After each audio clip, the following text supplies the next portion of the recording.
Hey everybody, how's it going? Welcome back to another episode of the Chronicles of a Gooner podcast. Arsenal's Champions League campaign kicks off tonight. The Gunners take on Athletic Club at San Mames. Potentially difficult first game this for the Gunners. I don't think we've got the greatest draw, actually, when you look at our fixtures versus some of those of the other English clubs. But hey, it is what it is. The good thing, I suppose, about this league phase format is that it does leave some margin for error. We saw that last year. Paris Saint-Germain struggled during the league phase, went on to win the competition. There were various other huge football clubs that found themselves struggling to get going in the league phase, but as I say, progressed through to the real business end of the tournament. So there is that margin for error. Does that take away some of the jeopardy from a game like this?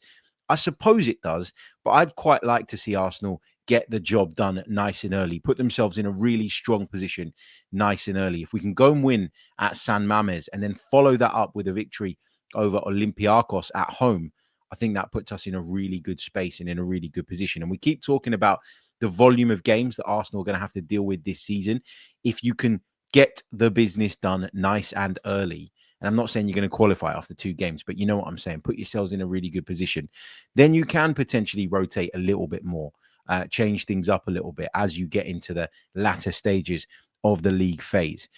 I think for us, it's really, really important that we try and continue sort of to build on that attacking, especially momentum that we saw at the weekend. I don't want to see too many changes at that end of the pitch. I know that Mikel's got a squad now. We keep talking about that. We keep talking about how the fact that he's got more options should, in theory, have him feeling a lot more comfortable about the idea of rotation. But I think you want to build momentum as well, particularly at this stage of the season. You would argue that most players are okay in terms of the loads that they're dealing with at this moment in time. Yes, we've just had an international break. It's always a little bit iffy when you come back from those, but we seem to get through the weekend's game pretty well, with the exception, of course, of Martin Odegaard. Now, Odegaard is not available for Arsenal tonight. He has not travelled with the squad. Neither has Ben White, which isn't great news. It feels like Ben White, a player that was so reliable in terms of his fitness, is going through a really difficult patch at the moment. Every time he comes back and you think he looks sharp and you think he looks good, he suffers another setback. And we're going to talk a little bit about that right back position when we come on to discuss the starting 11. When I talk about needing to continue that attacking momentum, I'm not saying I'm completely against the idea of some rotation at that end of the pitch, but I'll tell you this. If we had Saka or Havertz or even Jesus available, I would probably be a lot more open to that. At the moment, I'm not in a great space with regards to the impact that I believe that Martinelli and Trossard can have. I know Trossard got an assist at the weekend, and I know I've repeatedly said on here that some of the stick that Gabriel Martinelli is getting is completely overblown and unnecessary and over the top. But I really do feel like Eze, Madueke, 2 players who will be playing in the Champions League tonight for the first time in their careers, will be buzzing, will be desperate to make an impact. They'll be desperate to go out there and experience what a Champions League night feels like, lining up in front of the main stand, hearing the Champions League anthem. All of that will be huge for them. And I don't think that Mikel should or would deny them of that. I think they've both come to the club in part because they want to play in this competition. And I think that Mikel will utilize them from the start. Whether they'll finish the game, I think that will depend on the game state. I think that will depend on them, their performances on the night, etc., etc. But I think they should both be playing for me anyway. Look, San Mames will be rocking. It's one of the most atmospheric stadiums in Spain. A lot of people have told me that over the years. It's a proper football ground. Sometimes you go away in Europe and you end up playing in stadiums that were built for another purpose, i.e. athletics or something like that, and you end up with the support quite far away from the pitch. That's not the case at San Mames. It is a proper football ground, and it's a ground that's situated in one of the most passionate football cities in Europe, not just in Spain. So we're going to be met with a ferocious atmosphere. We really, really are. They're a side that have done really, really well to get into the Champions League. They finished 4th in La Liga last season under Ernesto Valverde. And if you go back to 2004, they won the Copa del Rey. So listen, this is a really good athletic side. They're quite a pragmatic side when they want to be. They're quite direct when they want to be. They like to utilize the pace that they have in the wide areas, although it is worth noting that Nico Williams, a long-term target of Arsenal's, as we understood it, he will not be playing. He is not fit and available. His brother, Inaki Williams, was talking about this in the press conference leading up to the game. So that's a boost for us. I know we're without Saka. We're without Havertz. We're without Jesus. We're without Ben White. We're without Martin Odegaard. But they are without a player who's undoubtedly their talisman. He was heavily linked with a move to Arsenal for quite some time. And then it looked as though he was heading to Barcelona. That didn't materialize either. And he's ended up staying at the club, and he signed a really long-term contract. It's his club. He feels at one with the people there. And I think it's kind of nice and refreshing, actually, sometimes to see that. But for him not to be available, I think is a big blow for Athletic. But as I say, they're an interesting team, because if you go to that part of Spain, and this is just based on sort of what I read and what I hear, it feels like there's a lot more appetite for the kind of industrious type of football that we sort of see all the time in the Premier League and in the Championship and below that. You talk about Spain and you think tiki-taka, right? That's what comes to mind. But actually, the likes of Athletic Club, Real Sociedad in the past, all from that kind of part of the world, they are a little bit more industrious. They're a little bit more English in their footballing style. So there isn't going to be a massive culture shock for Athletic Bilbao when they come up against us. I listened to some of Valverde's press conference yesterday, and I thought he was very, very complimentary of Arsenal. He talked a lot about the way that we press, how aggressive we are. He was full of praise for Mikel Arteta as well and the job that he's done at Arsenal. Called us one of the best teams in Europe. I think when you go to the last four of the Champions League the way that we did, overcoming the likes of Real Madrid the way that we did, we've earned the right to be talked about in that tone. So, I wasn't massively surprised to hear that. But what Valverde's press conference told me was he's aware of what we possess, and he's aware of the dangers that we will bring to the table. And I think he's going to be just a little bit more pragmatic than he normally is. Now, you could argue that Valverde is a little bit pragmatic at times anyway. There's a big focus, there's a big emphasis at Athletic Club on set pieces. Again, that kind of mirrors what we do at Arsenal. That's something they'll look to utilize against us. Obviously, if you're good at set pieces, generally you're good at them all round, which will mean that defensively, they're probably very, very clued up. And I have a great understanding of what we're going to look to do in those situations as well. So I think this is going to be a fascinating game. I don't think this is going to be the clash of styles that you normally see when you see a Premier League team going up against La Liga opposition. I think there's a lot of similarities between the way these two teams like to play and like to approach games. I do think we've got the superior quality, and I do think as a result of that, we should come out on top. So yeah, that's kind of how I'm feeling going into it. I mean, I just think that for so many of our players, this is still a new thing, right? Going into the Champions League is still a new thing. I mean, we've talked about Madueke, we've talked about Eze.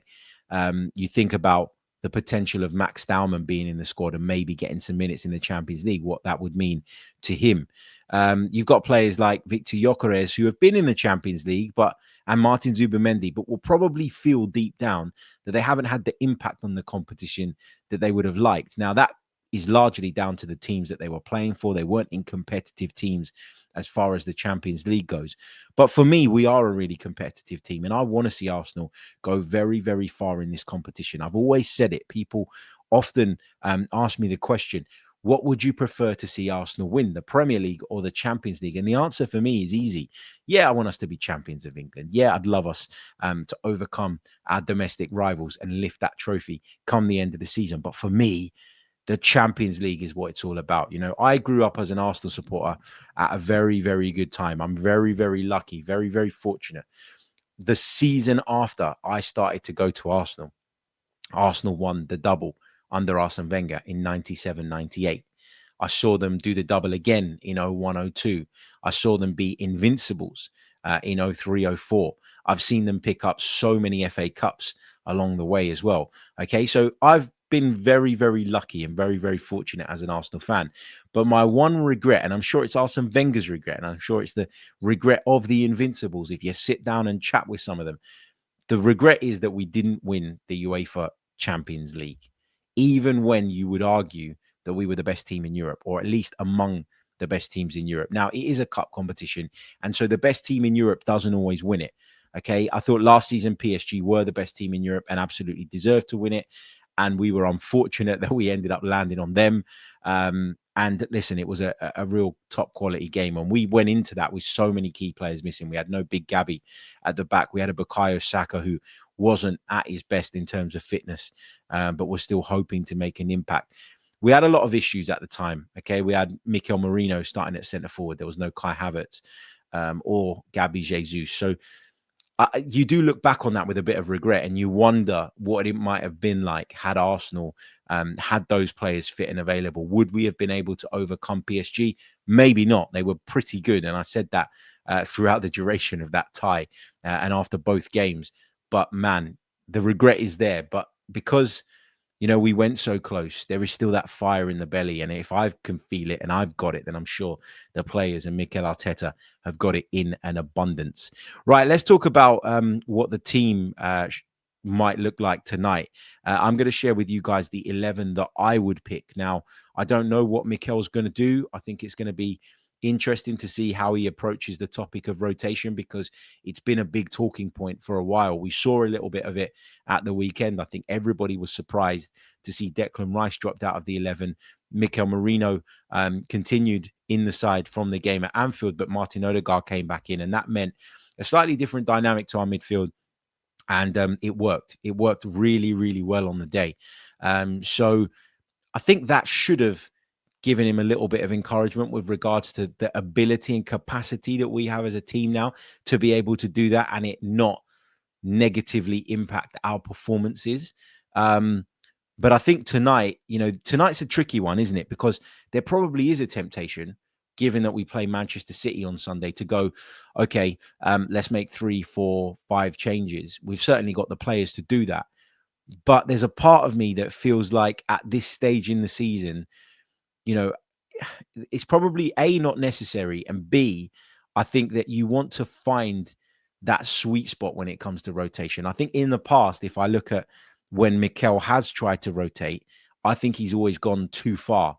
So rather than making 5, 6 changes, I think you've got to make 3s and 4s, maybe 3, keeping people fresh. Share the minutes. Yes, share the load. If the game goes the way you want it to, make changes. You're allowed to make 5 changes now, which is a game changer. You can essentially change half of your outfield players. So I think that's probably the way that you protect people rather than making wholesale changes from the start. But there are a couple that I would make tonight. So let's have a look at the team I would pick then. And again, this is the team I'm going to pick if I was in charge, not the team that I necessarily predict. So Raya would continue in goal for me. As long as William Saliba's okay, and he appears to be, because it sounds like he could have, if we really wanted to push him, have been available for the game at the weekend. In the end, we didn't do that. We didn't take that risk. I wonder if that was with a view to him being back in the side tonight. If he's fit and available, he comes in at centre-back for me alongside Gabriel. I know people will be saying, save him for City, save him for City, save him for City. But for me, there's an issue that we've got at right back that I think the only way we can solve it because of Ben White's absence is by bringing William Saliba in. I would move Christian Mosquera out to right back. Now, I know it's not his natural position, but it's a position that for me, he's more than capable of playing in. You think about what our left back likes to do. If it's Calafiori, he likes to get forward and go in field. If it's Miles Lewis-Skelly, he likes to go in field as well. And often we're going to revert into a back 3 anyway when in possession. Mosquera can be a part of that, and I'm not worried about him taking up that role. My worry is for Jurrien Timber. Now, I felt last season, and it was out of necessity more than anything else, we ran Jurrien Timber into the ground. So much so that he was playing through the pain barrier, having all sorts of problems. And in the end, he had to undergo a surgery at the end of the season. So I worry a little bit about Timber. And with Ben White still not available, it's not like we can make that like-for-like change. But that doesn't mean for me that you can run Jurrien Timber into the ground again. He's one of our best players, in my opinion. He's been outstanding since he arrived at Arsenal. For me, he has become the go-to guy at right back in the biggest of games. I would trust him defensively over Ben White now.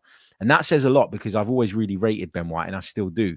But Jurrien Timber has made that role his own. The thing is, it's a long old season. As I said, the league phase format, this is the second season of it now. It does leave margin for error. It does allow you to take more risks than you might have done in the group stage previously. I think that you've got to protect Jurrien Timber here. I think you've got to protect him. So for me, I'm going Mosquera at right back, Gabriel and Saliba at centre backs, and I'm going with Miles Lewis-Skelly at left back. I just think he deserves a chance. Calafiori's been good. Overall, again, you could argue that Calafiori's been one of Arsenal's best players in this season so far, but I did feel that in the second half against Nottingham Forest, he started to get a little bit sloppy. I think Mikel saw that as well, hence why he took him off. MLS deserves a chance, deserves an opportunity. Now, Calafiori will want to play in the Champions League. Of course he will. But I think we should be rotating here. Obviously, there's the option of Piero Hincapié as well, who's in the group. Was on the bench at the weekend, but didn't make it onto the pitch. But I think if you're talking pecking order, if you're talking hierarchy, based on what these guys have done previously in their credit in the bank with the club, I think you go Miles Lewis-Skelly here.